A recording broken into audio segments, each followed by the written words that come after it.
the whole club backed you already. You had a decent season last year. I understand that there are injuries, right? But you cannot do this. It's like as if he abandoned his philosophy from last year. You abandon your philosophy, right? You don't even acknowledge that the players are out of form.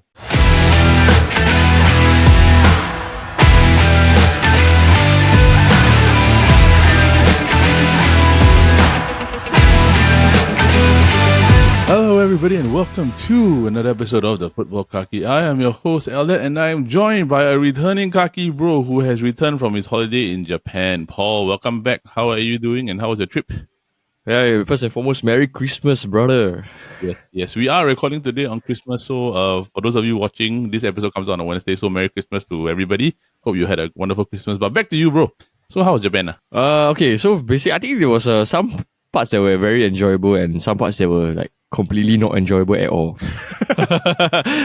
Which one you want me to start? Okay, I would just say like the parts that I really enjoyed was when I went to like Hokkaido. Yeah, because it's like completely snowing and I tried snowboarding for the first time lah. So it was very, very fun. Did you fall? Bro, I fell on my ass, bro. And because basically what usually they do is for beginners they recommend like you to go for classes. Yep. But me and my friends just entirely skip that lah. Yeah. Yo. And then we decided to just go. We start, where? On the top of the summit. Are you mad? No, but we decided to, if anything, we just faster dive into the snow, Like, if you go too fast, just dive. Just fall. Don't be afraid to break fall, Hey, but I got a question, right? Like, if you fall when you're snowboarding, right, is the impact hard? Depends on how you fall. And depends on the patch where you land, is the snow hard or soft? So the thing is about Japan, right? The snow in Japan is like shaved ice. It's like bingsu kind of quality. Which can be hard or which soft. Is very soft, which is good. It's good for falling lah. Yeah, but apparently ice in like Switzerland all this is very coarse. It's like the ice kacang ice before they shave. Yeah. That kind. So it's very, very sharp. It's very, very, very not very nice to. It's good to ice skate, but not ski and snow. I understand. Because like when you said that it depends on how hard or soft it is, right? Like when I think you said bingsu, right? But when I think for me, my first thought was ice kacang, which is what you said later. Because ice kacang, the hard is hard, ma. Yeah, very hard one that kind. But bingsu is like you can scoop without. Yeah, it's like butter ice, Correct. Yeah, so, but ultimately it was very fun lah, snowboarding, and we started at around 11 a.m. Okay. 3:30 dark already, bro. So yeah, because in winter, the sun daylight very fast finish. So by 3:30 you had to come down already. But did you all take the cable car up? Yeah, we took the lift pass lah. So it was so fun. Yeah, okay, so that was a very enjoyable part for me lah. But like and then we went to Osaka. It was okay. But the portion on the face of my Japan trip where it was not enjoyable at all, right, is the part in Tokyo. Why? Bro, half the world is there, yeah. Okay, so there was this time when we had a free easy day with my friends, right? So I decided to go and do all my errands, go and buy snacks buy souvenirs and everything. Yeah. So I decided to stop by one of the Yoshinoya for lunch. Okay. I went inside, 60% all Singaporean. I went inside, and then the first thing I hear is the mom scolding the kid. Hey, why you eat like that? Why you drop until the floor? The food? Gosh. Oh my god, bro! It's like the same thing I hear in Singapore. Like you want to get away from Singapore, but you end up walking into Singapore. Exactly. And Tokyo this time is, I think from the last time I went, right? Yeah. The crowd is like, I think times 3 times 4. Because the Shibuya crossing? Yeah. We had to wait crossing, right? Yeah, we had to wait like 10 minutes to cross. Because there was a queue to cross. And can you imagine how the road is so big, everybody can cross from everywhere, right? Yeah. We had to wait like 10 minutes, bro. Because in order to get to the road, right, it's like from, let's say, example, from Orchard, we want to walk to the Mandarin Gallery, the traffic light. Yeah, we have to walk in that direction first. Oh. Yeah, but it's not, the Tokyo was really not enjoyable, because of the crowd, I can imagine, bro. Like, bro. It doesn't sound like very... There's a reason why, if you saw the news a few days ago, right, this Shibuya, they decided not to do their New Year's countdown again for 4 years in a row already. Because of the security and the risk, yeah. A fun fact about the Shibuya crossing, right, is that at one time when the lights go green, right, they estimate about 3,000 to 5,000 people crossing in one traffic light. Like the maximum can be up to that, yeah. But is it that many? You watched Tokyo Drift, right? God. Do you remember the part Han Drift? Yeah. That was the Shibuya crossing, right? He drifted through the crowd, remember? Yeah. Yeah, so that crowd was a very nullified kind of version. Yeah, I would think so. I would think so because they on photos and everything is never what as real as it seems one. Yeah. Until you actually go there. Yeah, but I managed to take a video, so later I can show you or something. Can. So, welcome back to Kaki, right, bro? So today, this week, what we are going to talk about two games that actually happened over the weekend. Which one, of course, is Manchester United versus West Ham. And then, of course, Liverpool versus Arsenal at Anfield, right? So United played away at West Ham, lost 2-0. Liverpool and Arsenal came off to a 1-1 draw. Exciting match, but some controversy lah. Every single time Liverpool involved, got referee controversy. I don't know why. I think they race way. Then, of course, looking forward to the match of the week will be, of course, the Liverpool versus Arsenal game this coming weekend. Now, just as what we mentioned last week, right, we are not going to do any match reviews or recaps for the Boxing Day matches because of the fact that we do record on a Monday and we do push out the episode on 8 a.m. on a Wednesday. So we do not, that time gap in between, we do not have the capability to do it lah. So, but for those who are watching football, for those of you who are taking leave, just enjoy your Boxing Day weekend football lah. So yeah. So alright, bro, let's get into this. You ready? Let's go, bro. Alright. Now the team that brought us heart pain at the West Ham. Bro, there's no pain to be felt. Yeah. Okay. I mean, my holiday mood, I am a piece of zen, you know. Bro, okay. Never mind. So for me, I was just going to say this. Okay, so West Ham versus Man United at the London Stadium. United lose 2-0 in a very uninspiring performance, right? This is United's third loss in 5 games. Third loss in 5 games. Could have been 4, bro. The Liverpool game, right? I was just about to talk about the Liverpool game, okay? Yeah, we will go into that. We will go into that later. No, actually, the Man U Liverpool game, yeah. Yeah, we'll go into that later. So what happens, right, is that now West Ham has officially catapulted to 6 with this win. They were previously behind Man United, right? And United have dropped to 8. United have a negative goal difference of -5. And then they have total goals scored, right? We have the same amount as Burnley, Luton Town, and Crystal Palace, right? Bro, Andre Onana, right? Cannot lah.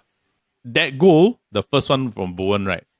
Why are you trying to save with your feet? Spread your body, go right at the ball. The ball is right in front of you. Go to ground. Why are you trying to set a thing?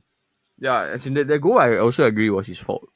And it's like, it has happened too many times already this season, you know. Yep. But we also need to look at how static the players are to let them just one simple lob ball, bro. Yeah, bro. I don't understand it. I really don't understand. It's like there's somebody there who's telling them that whatever they're doing is correct and keep doing it, you know. When they can't even get the basics right. Yeah, dude, I don't even get it, man. Like, to me, like, Onana has cost us the Champions League. He's made another mistake in this one, right? Where by right, with the amount of ball possession we had and the time that we had on the ball, like literally West Ham just allows us to sit back and attack, right? We should have won this game. I wouldn't say that, bro. We know. I mean, like any given team, right, with this amount of ball possession, right, you should win this game, lah. Yeah, but possession don't convert to goals, bro. No, I know. That's what I'm saying. But the thing is that if you to give Liverpool and Man City and Spurs that's different. That's different. Precisely. So you can see the gap between the clubs already. No, you can see also, like, even if you're talking about possession, right? I think what Wenger, we had average, we had like 60 plus possession, and we didn't even win. We didn't even score. Mourinho also, we possession, but we don't convert goals. It's just something about this club, allergic to scoring goals, bro. Correct. But the thing is that with Mourinho, right, at least we scored goals, right? Then there were games whereby we had like 30 plus shots on goal.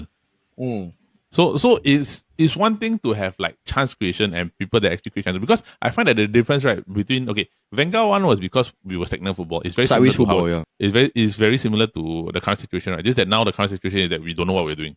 The Mourinho one, right, is slightly different because Mourinho, we were able still to create chances. We just cannot score. No, Wenger also, I say, even though we play such football, right, we kept a lot of clean sheets. Yes. I remember a lot of games that was 0-0, but at least we didn't concede, you know. Correct. Yeah. This one, right, is we got clean sheets, but we also they're useless. It's like you lose 5 games, then you clean sheet 1 game, that kind. Yeah, it doesn't make any sense. And like I'm frustrated because like this is what the 8th loss in 18 games. 8 Bro, that is mad. I know.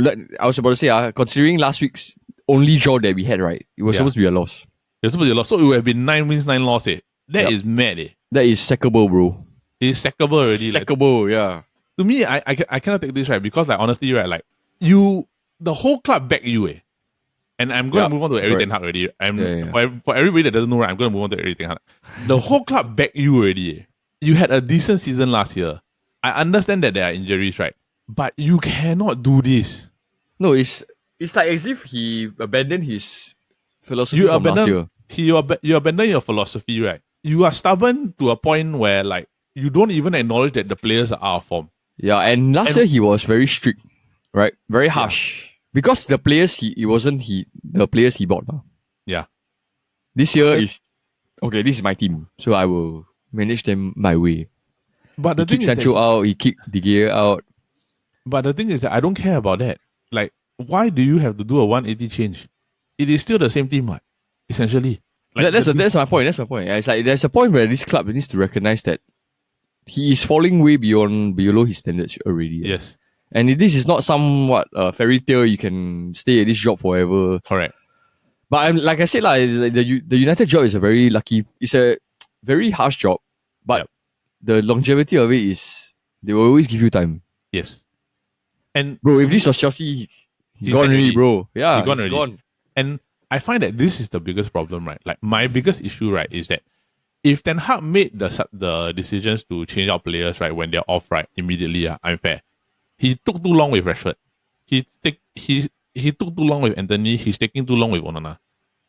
Scott McTominay, right, just because he had a 1 or 2 games where he scored 2 goals, right? Then automatically back in the team. Automatically back in the team, make him captain. Don't even do anything. The only person I feel that deserves to be back in this team, right, without question, right, is Harry Maguire. But Harry Maguire got injured. Like honestly, right, Harry Maguire played quietly. Yeah, Harry Maguire played very, very well, right, in the match against Bournemouth where they lost 3-0. It could have been a lot worse. Rafael Varane should be starting, and against Liverpool, it proved why. But you don't start him. You play Johnny Evans and Harry Maguire.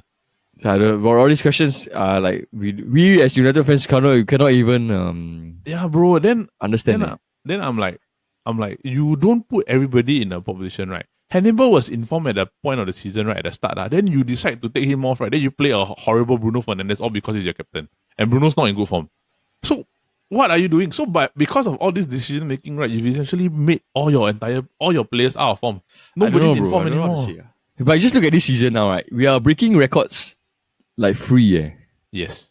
You know, Man U has never lost 8 games in the first it's not even in the midway season, you know. And we have already lost 8 EPL games. Yeah. We finished last in the Champions League. In a group that consisted of Copenhagen, Galatasaray and Bayern Munich. We should have gone through easily. No, not also gone through. We could have at least Europa. No, bro. The matches that we played against Copenhagen and Galatasaray, right? We should have won. Yeah, we can just forgo the matches against Bayern, right? Yeah, you could forgo the matches against Bayern, right? But the Galatasaray Copenhagen games, right? 4 games. I don't know, bro. You should have won all 4. We should have won all 4.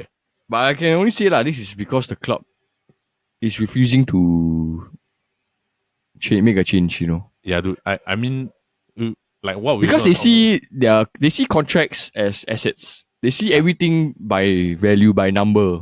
Yep. By monetary price, you know. Yep. Or if we sack him now, we need to pay we need to break his contract. We need to pay him a premium. But honestly speaking, this season's Ten Hag, right, is worse than Ole's season. Yeah.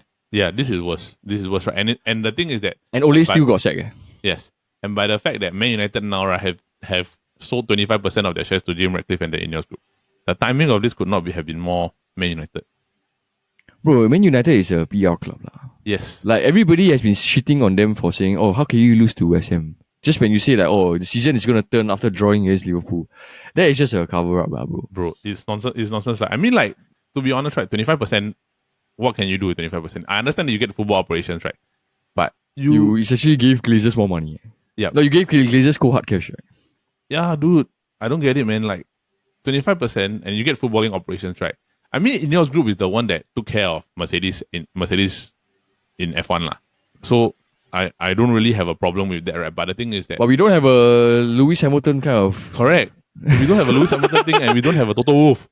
So the thing is that we need to get a Toto Wolff into this club, right, before we're going to start change, right? And the question is that, is Ten Hag's time done already or not? Because we are playing okay, so yeah, so I was about to say, like, where do we go from here, you know? Yeah, because we are playing Aston Villa, right, during Boxing Day weekend. By the time this episode airs, right? Bro, he can lose 10-0 and he will not even lose his job one. Yeah, bro, that's why I'm like thinking, like, this is nonsense here. Like, the fact that I felt that the moment we got knocked out, eliminated from Champions League, right? That's it already, bro. Time's up already. Yeah. It's like you work so hard to get back into Champions League. Yeah. And then within 5 games, you're out already. Then you lose how much value because of this? Just by being eliminated from. Yeah. And then I remember there's a in every player's contract, right? If they get eliminated from Champions League, right, then all their wages will be adjusted. Yeah. Yeah. Which is only makes sense lah, because the club is not making extra money. It doesn't make any money, right? Then you can only blame yourself lah. But the thing is that United players are just okay. So now what do we go? I think if you want to continue playing like that, right, then they will just keep him. No, if they choose to keep him, right, then we as fans have to accept. But this will be the norm. Yeah. And winning will be one of a rarity thing, you know. Yeah, I agree. A draw will be like a win for us. Yeah, because this honestly, right, this annoys me like crap. Because I hate the standards of where this club has fallen to already. And this is not just like we always complain about the off-field stuff. This is on-field already. Yeah, this is on-field. Like Glazers are not the one managing the players. Yeah, this is off-field stuff is one thing, right? This is on-field already. Like if you play well on-field, right, but all the off-field stuff is going on, right, you can get away with it, that's fine. But you're playing crap on-field.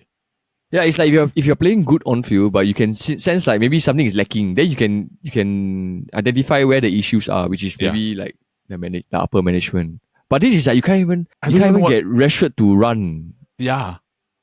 How is that a Glazer problem? Yeah, this is because and don't even let me get started on Rashford.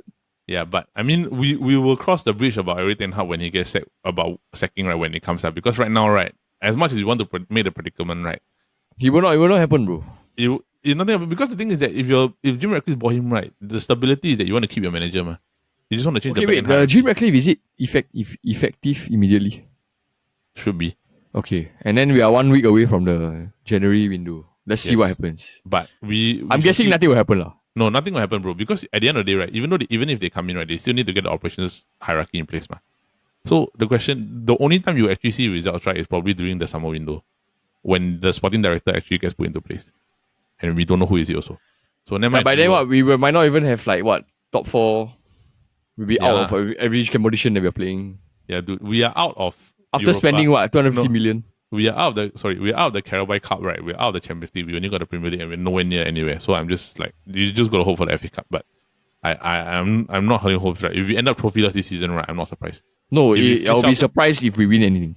That's more of the I think if we finish outside of the top 8, I'm also not surprised also. Yep. Yeah. So, but yeah, bro. Moving on. I think we're done. Has already we're done with this already. Like when the bridge comes regarding Ten Hag sacking, right, we will talk about it, right? Even though both of us think that he's not gonna get sacked. So now moving on. Liverpool versus Arsenal, the top of the table clash for the weekend and our match of the week ends in a 1-1 draw at Anfield with goals from Gabriel from a set piece and then Mo Salah, which was a brilliant goal. I think, bro, from the first goal with Gabriel, right, the set piece defending was horrible. Horrible, bro. It was horrible. Open header free. But the Salah goal was. But these things happen sometimes, you know. Yes. It was what? It was Konate that lost Gabriel. Yeah, lost the man, right? Yeah, Konate lost Gabriel, right? Then he lost the man, right? Then Gabriel wide open header, right? Then everybody knows, right? Gabriel is a very big threat in set piece one. I mean, defenders are aerial threats, man. Because Gabriel is big. He's very tall. Yep. Yeah. So it was there, right? But Salah's goal was brilliant. Oof. Wow, bro. The ball from Trent, then Salah did all the work just to move in, cut, move, right, shoot, pass Raya, goal. I think that's goal of the week, to me. That's a brilliant goal. I think, right, bro, the controversy of this game, Martin Odegaard. And I don't want to say stuff again, bro. It's like, do you realize how many times this Arsenal get so many questionable calls? Yes. I don't want to point fingers, but it's a little bit too much already, I feel. No, my whole question, right, is how is this not handball? Yeah, how is it not handball? And the best part is, right, Odegaard's hand not even touching the floor. If he's on the floor trying to balance, I can understand. Yeah. His hand was blatant, cupped, bro. Yeah, his hand is blatant. cupped, And it's like he was diving in the direction of the ball.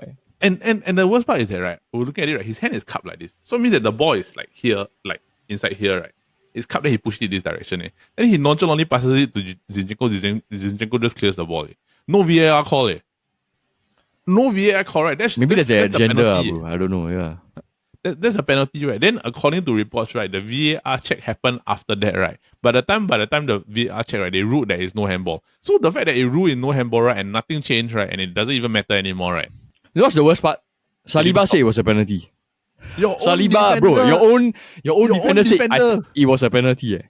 I don't know, bro. So another cock up by the referee. Hey, do you see the Willy Bolly red card? If you go in, okay, later you go and take a look. You tell me that how is that a red card, right? And if it's a red card, he's playing the wrong spot. Willy Bolly is playing a wrong spot. Okay, I'll go and see. Yeah, you go and see later. And everyone just go and take a look. Just for Christmas banter. But honestly, right? Oh, but the Trent Alexander-Arnold, bro. I was gonna bring how up about did that, right? That is a typical Liverpool counter attack. No. Okay. Side note, right? 5v1. Salah had a player on his left and 3 on his right. Yeah. He goes to the makes the correction 3. It falls to Trent. Low ground on the ball, pass it into the net. It's a goal. Don't need to whack it, right? How do you hit the bar from there? He side foot the ball. Yes. Yeah, that one is really on them. It's like in 2 weeks, they throw 2 games away. Yes. Right? This Liverpool throw against Man U against Arsenal. Oh my goodness. Wow, they could have easily been... No, bro, they would have been clear. No, they would have been at least 5 points clear. 5 points clear. 5 points clear. Yeah, if they had won last week, then they'll be 2 ahead of Arsenal, right? Then they win this Arsenal game. Then, yeah. Then it's 5 points clear. They would have been 5 points clear. But then now because of this, right? Arsenal is still top. Arsenal still top. And they were lucky Liverpool that second, Aston Villa They're draw. lucky Aston Villa never win. They lucky Aston Villa never win. They lucky Aston Villa draw. If not, Aston Villa top of the table already, right? But right now, they are Arsenal top 40, Liverpool 39, Aston Villa 38. 39. 39. Both 39. Okay. They were saying, but ultimately I still feel that the penalty call it's a penalty lah, bro. It's a stone. And it's not like a header to his hand. Then okay, that was still, No, this one is he literally like that. He literally like he did a scoop pass to the thing. The ball goes to his foot. There is no way, right? Like if that was accidental, the ball will land so exactly on his boot. He turns nostril right, and it's a clear pass right direction to Zinchenko. That's a stonewall penalty. Yeah, it's already a penalty. It's too like perfect to a point where like hand to foot, turn, back pass to Zinchenko clear.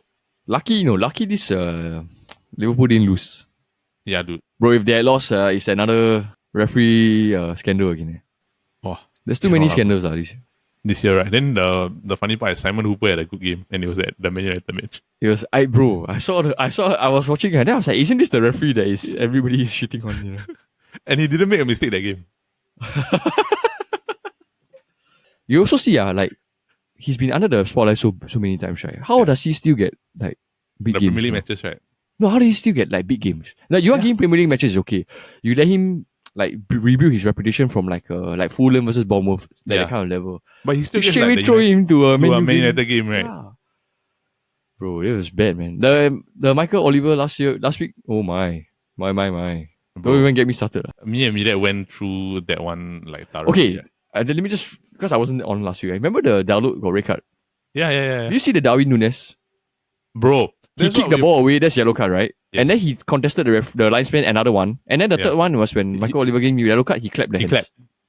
And that's it there. Yeah, I know. Double standards, brother.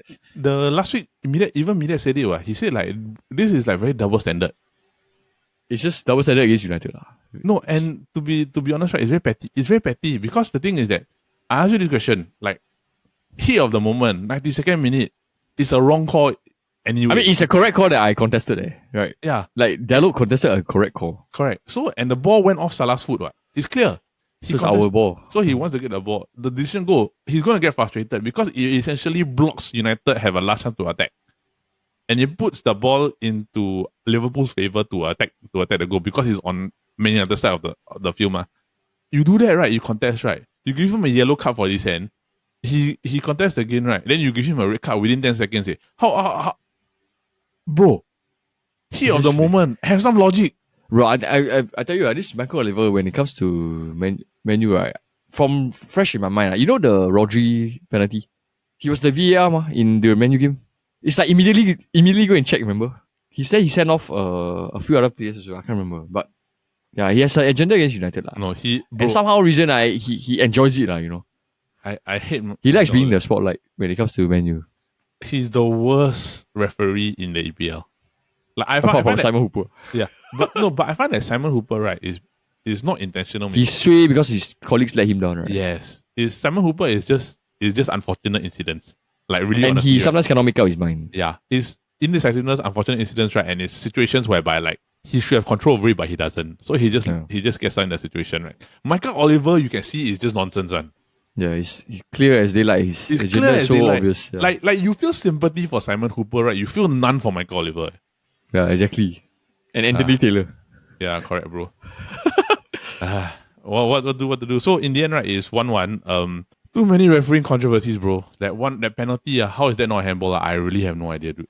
Like this one is just nothing. But do you think overall, right, this was a fair result, or should Liverpool have won? No, Liverpool should have won, bro. Liverpool should have won, right? No, it's unfair to say that it's a fair result. That's true. You know, I saw that 5v1 attack. Yeah. And then a lot of the so I like to follow like Twitter, right? And then they were saying that masterclass by Declan Rice. His presence put them off. Bro, he was nowhere near trend. I laughed when I saw that. He literally did nothing. He's nowhere near trend. He's zero. He's like no, but they put there. He say, his presence will put trend off. Bro, he's like what? Three men away from trend. Like he's nowhere near trend on the other side of the box. Right, some Arsenal fans really damn deluded. Yeah. Then now they say Havertz signing of the season because he scored in like 1 or 2 games, right? Never mind, bro. I'll keep quiet. The entertainment value is high for this one, right? But I mean, what to do? I honestly think right now Liverpool should be top of the table. Yeah, they should have. They should easily have been top. They should have been top of the table, right? At least, if not 5 points, at least 2. Yeah. Like last week's game or this week's game, they should have won either one. Yes, correct. So now moving on to this week's Football Kaki match of the week. Like mentioned again, just need to re-emphasize that we are not doing Boxing Day, we are doing the weekend after. Okay. After this one, right? So the game that we're gonna take on is of course Liverpool versus Newcastle. At this particular point in time, right, when we are doing this, right, Newcastle currently sits 7, Liverpool currently is 2nd, right?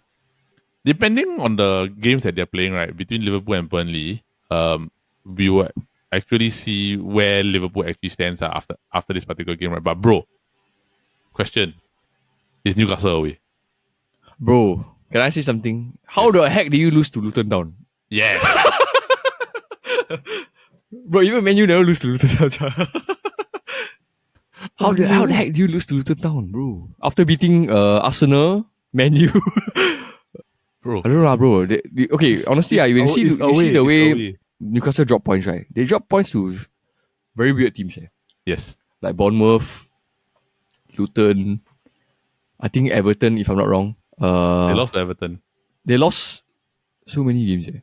And it feels like Man U is very far away from them, right? We're only 1 point behind them. No, that's the thing. And the drastic part that I'm very confused by, right, is that if you really calculate and you think about it, right, like all their losses are all away from home. Oh, they are playing at Anfield. They're playing at Anfield. They are gonna lose this game, bro. They confirm lose one. Yeah, they confirm lose, bro. Yeah. No, it's like I also find that because I remember Liverpool played Newcastle already, right? They played and Newcastle was winning. Then Darwin Núñez scored 2. Then they lost at St. James Park. Correct. Yeah, St. James Park. I remember very clearly. It was because they subbed Tonali off for Longstaff. Then they lost entire midfield control. Correct. Then the Darwin Núñez scored the goals like very late in the very corner. Yeah, at the side of the goal. Right? At the side of the goal, then towards the end of the match, right? But and Liverpool confirmed they frustrated dropping points in 2 games that they could have won easily. Right? Yes, confirmed. So they're gonna go all out, bro. No, they're gonna hammer. They're gonna win this game. Yeah. Which is my question mark that I had the last time when I discussed this with media. Right? I said that is the problem Eddie Howe? Because Eddie Howe, right? No, you can't say that, bro. I don't think it's his problem. No, Maybe it's decision making.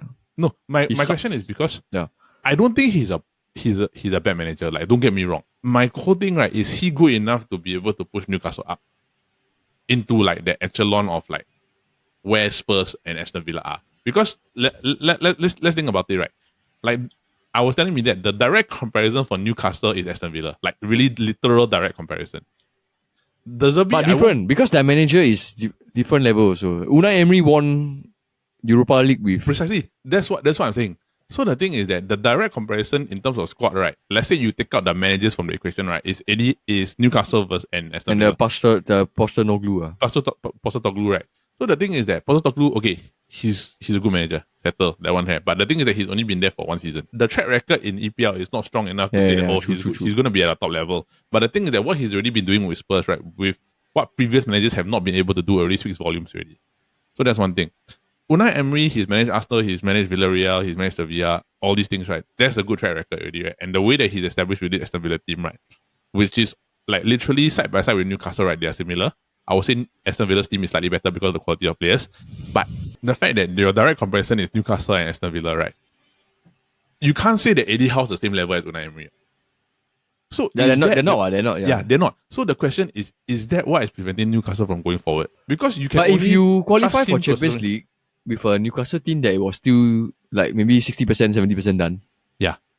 And then now this year you're maybe not as good as last season because maybe the competition of the other teams is higher. But I feel he's doing a good job, No. But maybe the level to top four, to maintain top four and stay there is it's a bit sometimes can be quite questionable. That's my question. So it's like is he good enough in the long term? Or is there somebody that you think I think he's fine. Because I asked me that this question. You have to see one more season. Then we see. Then we can compare last season and this season. Yeah. Because like previously when you weren't on, right, I asked Media this question and Media said that it happened too fast for Newcastle. Meaning that the expectation wasn't to get into Champions League immediately. It was probably maybe you get into Europe first, right? Then after you slowly move on, right? Then from there you slowly build and gradually get to a point where like, you can sustain. But then now because of the additional gains from the Champions League, right, and the high level of competition, right, and then everybody getting plus the Tonali incident, right, all of it all coming all at once. So I mean like Media does have a point, and I do. But you shouldn't be dropping points domestically, right? No, that's the thing. But like if you like, I understand if you are eliminated from Champions League. Okay, that is like you can say it's your first experience as and that group wasn't easy. Also. Yeah, that group is the toughest group in the world. Yeah, correct. Yeah, so maybe they should refocus. Like, make sure they establish the base back again. Okay, just stop losing games. Maybe, but it's just that at the back of my mind, I have this question because I mean Eddie Howe compared to Unai Emery, his resume is predominantly he's been known as Bournemouth manager. Yeah. Rather than like Emery, who's proven in Europa winner, Europa winner, that type of thing, managed in Champions League before. So it's managed something Arsenal before, that you have a question because Media did say that if let's say you don't want to do Eddie Howe, right, the only person that you can psycho is Jose Mourinho to take this job. To take the job, and Mourinho might do it because in terms of and better club to support the manager than Newcastle? Correct. And the thing is that what we were saying is that because Mourinho at the end of the day, right, Mourinho is a football purist, Mourinho is a winner, bro. Yeah, he's a winner is one thing, but he's a football purist. He loves like underdog clubs. He loves clubs that like are passionate about the team, and he loves all this other thing, right? Like which is why like to him he got say like he loves Man United. He just didn't like all the nonsense behind it, right? Yeah, and the one time Man U choose not to back a manager, right, is Mourinho. So the thing is that's what happened, right? If you imagine, right, you put Mourinho at Newcastle, right, with the backing, right, and the fans, he will love it there, one. And the players are physical, Yes. Which is like Shaw, Trippier, and he can manage Joe Linton. He can manage them to a T. Because the thing about the Newcastle players, right, is that they're hungry. They want to win. So definitely I feel that if Mourinho can do it, right, and the thing is that he will not have at Newcastle, right, there's not a lot of lazy players. All of them are very hardworking. Gordon, Anthony Gordon, all thing like they're all hardworking players, right? So Mourinho will be a perfect fit. But we shall see. And there's no star player, right? There's no star player. But the thing is that Mourinho can win without star. Yeah. I mean but he also proven you give him stars also no problem, right? Yeah, correct. Because he can manage, if he wants to, right? But yeah, bro. Okay, sick, that'd be quite sick if Mourinho and Newcastle. But I don't think they will dispose him so fast, Eddie Howe. But I mean, like it's something that you. It's up for It's up for question because the thing is that Media brought this up, right? And I didn't think of it, right? But Mourinho is a very good pick. So I mean, we shall see. Mourinho is a solid pick, bro. If I have to choose one manager back to Man U, right, it's him. Yeah, I mean, but Newcastle also a good thing. So, all right. So right, bro. Now let's talk about the match of the week predictions. Right now, last week, we did do the predictions. Right, Media did the predictions on your behalf. Right. So my prediction, right, was 2-2, a draw. Right, and Media's prediction was a 3-2 win to Liverpool. So by proxy, I won. Yeah. Because the draw was the right result, right? Even though it wasn't 2-2, it was still 1-1. So currently, if I had to predict, I would have predicted Liverpool win also. I would say because I do feel at the end of the day, right, Liverpool's team is better. Yeah. To me lah, but we shall see, right? At the end of the day, right, we are down to the score being you have 4, I have 2 on the line for the $70 gift and minimum value and a $70 dinner at the end of the season, right? So Paul, you have an advantage for 4-2, but let's move on to this week's match prediction, right? So, bro, match of the week, Liverpool Newcastle. We've talked about it ad nauseum. Newcastle's away form is horrible. Liverpool at Anfield with their pride on the line, their third consecutive home game, they want to win. I think they should probably... No, not the third consecutive home game, right? No, because they have one Boxing Day game. Yeah, they have one Boxing Day game, right? So this will be their third game at home 5. in a few. So right now, right, what's your prediction based on what we discussed? Definitely after you said that Liverpool do want to win after dropping 2-0. Liverpool win 2-0, yeah. Liverpool win 2-0. Okay. I have a feeling, right, it will be 3-0 to Liverpool. Okay, so we see lah. If 1-0, who win? 1-0, you win lah. Okay. If it's like those 2-1... Okay, 2-1, right? I still win, right? Because I say 2. I think, right, in this particular predicament, right, anything 2 and below, right, you win. Anything 2 and above. The moment hit 3, you win. The moment hit 3, I win already. But if draw? If draw, right, then we see the number of goals scored. We see the number of goals. Okay. And all right, so the prediction from me and Paul is that Paul has predicted a 2-0 win to Liverpool, and I have predicted a 3-0 win to Liverpool for this week's Football Kaki match of the week. Now, bro, before we conclude this episode, do you have anything else to say? I just say, Man U fans, don't get too excited about this Sir Jim Ratcliffe thing, lah. Ultimately, you must look at the bigger picture. Yes. The Glazers still in power, and they are 1 billion richer in cohort cash. All right, Ken. All right, so that is it for this week's episode of the Football Kaki. All right, so that is it for this week's episode of the Football Kaki, brought to you by the Chit Podcast Network. Now, for those of you who are listening and tuning in, we just want to say thank you for liking our channel and for listening to our content. And if you are a fan of this channel and want to listen to our other shows, we hope that you listen to them every Monday, which of course is the Kopi Bros, which releases every Monday with Paul, Mida, Jin Yong, and Brandon, and they talk about different topics. Last week, of course, or not last week, I said this week, they are doing Christmas movie trivia. Yes. Ooh. And the person that is answering all the question is Brandon. He didn't do very well the last time. He didn't do very well the last time there was a trivia quiz. So National Day trivia. National Day trivia, he was horrible. So do keep a lookout for the episode, right? We'll link the episode in the description below lah, for everybody just to take a look. And then, of course, if you like game shows, we have the SG Draft podcast every Friday involving both shows, which is the Kopi Bros and, of course, the Football Kaki, where we come on and we draft about different topics. Now, last week, the episode was, of course, drafting the perfect Christmas dinner. So are you going to have a good Christmas dinner tonight, bro? Yes. Or yours over already? Mine is on the day that we're recording now, which is, yes, okay. So we are recording on Christmas Day. So today, Christmas, you're going to have a good dinner? Yes, I will have a good dinner. It's gonna be fun, but I didn't do very well in the draft lah, so I'm a bit sad. But what to do? Do keep a lookout for that particular episode, right? We'll link it in the description as well, and we of course have another episode this year to close out the year for the SG Draft and of course the Chit Chatter Podcast Network. Now, before we go, we just want to say thank you everybody once again. We wish you a happy New Year and a great remaining few days of 2023. Right? We just hope that you have a great 2024 ahead. And of course, don't forget to like and subscribe if you haven't. And of course, if you have friends that want to listen to some interesting podcasts and have fun and just be entertained, have them like and subscribe to us and follow us on Instagram and our socials, including TikTok. So yes, from everybody here at the Football Kaki and the Chit Chatter Podcast Network, we just want to say thank you and bye-bye. Merry Christmas. Merry Christmas and a Happy New Year. Thank you and have a great week ahead.